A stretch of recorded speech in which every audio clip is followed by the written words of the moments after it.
Today we have our guest, Namhla Notshulwane. She started her journey in university while she was in Wusu by selling perfumes and hair.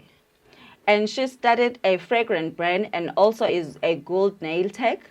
Welcome, Namhla Notshulwane, aka Nemisent. Hello, Namhla. Hi, Siphosethu. Thank you for having me, and hi to the Wireless Connected family. We have some wonderful interview questions for you. My first question for you is, what difficulties do you come across with as a small business owner in the nail and perfume industry?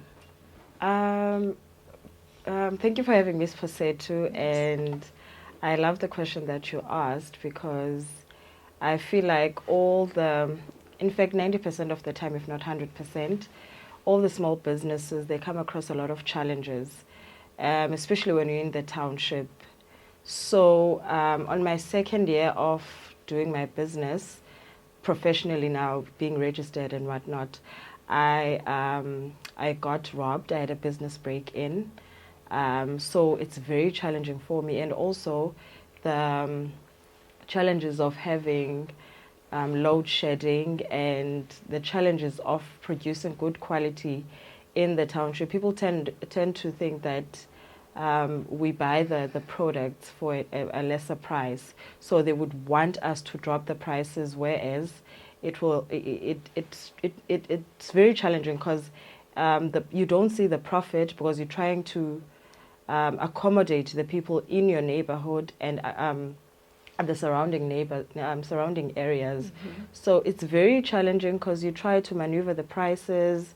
The people that are actually closer to your place, wow, they always don't want to. They always complain about everything, basically, and also the space that I'm currently in. I'm having difficulties when it comes to that, and also getting funding. Yes, government does have opportunities, but they take time, and sometimes you don't even know if these government institutions are they going to support, are they going to fund you? Mm-hmm.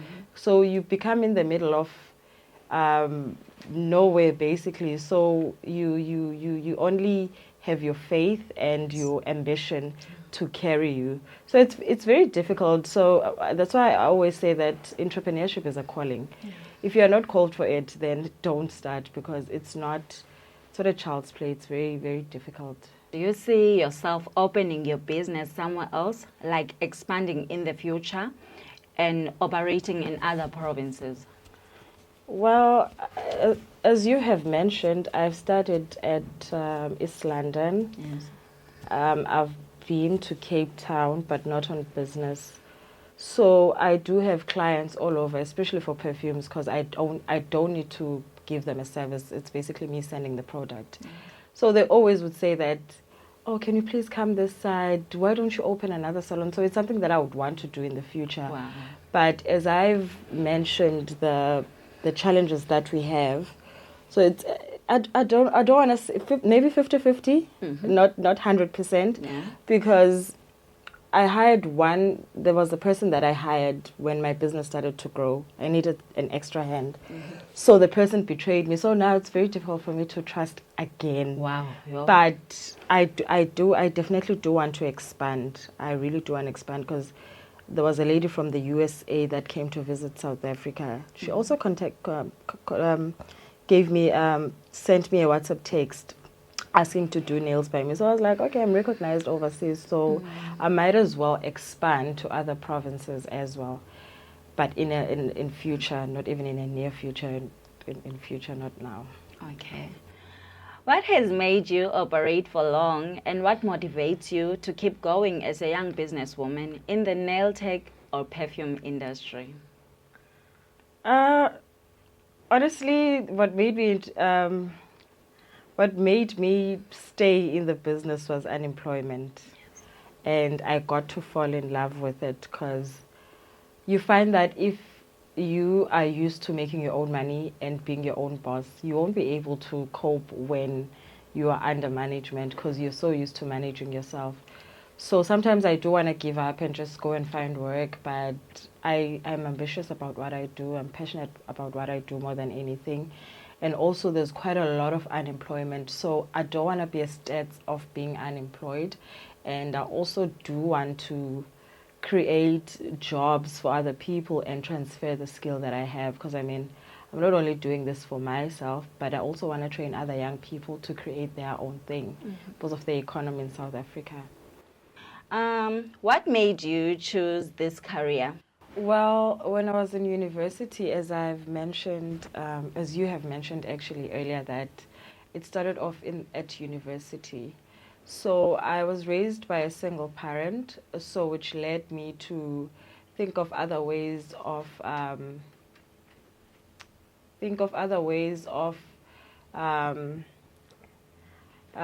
actually hustle for myself while I'm in the university because my mom was not working and she was a single mom. So I started off by selling muffins and then it grew to selling perfumes. And then I later got a job at Guess. That's where I fell in love with dressing people, styling people, and getting to know that sometimes the personality of the person, the perfume that a person wears is basically described by their personality. So that's how I fell in love with the perfume industry.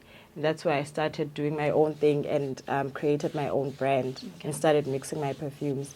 So I discovered that, okay, I like dealing with beauty and beauty accessories. So I then taught myself how to do nails, and then it grew from that. I started selling hair.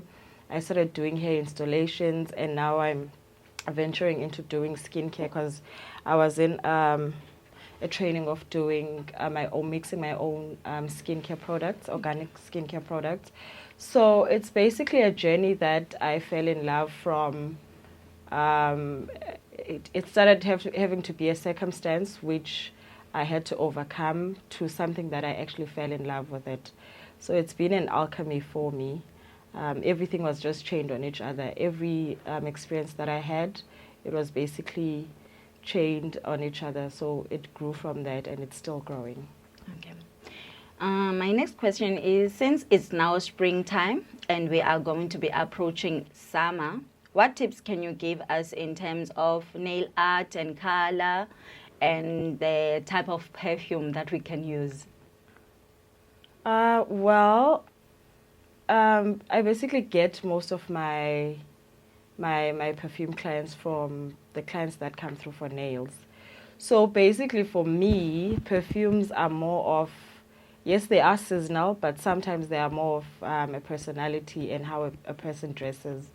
So I would find that maybe I see that you're this type of person, maybe a reserved person, you don't like loud things and stuff like that. So I know for a fact that you're a Michael Kors type of girl.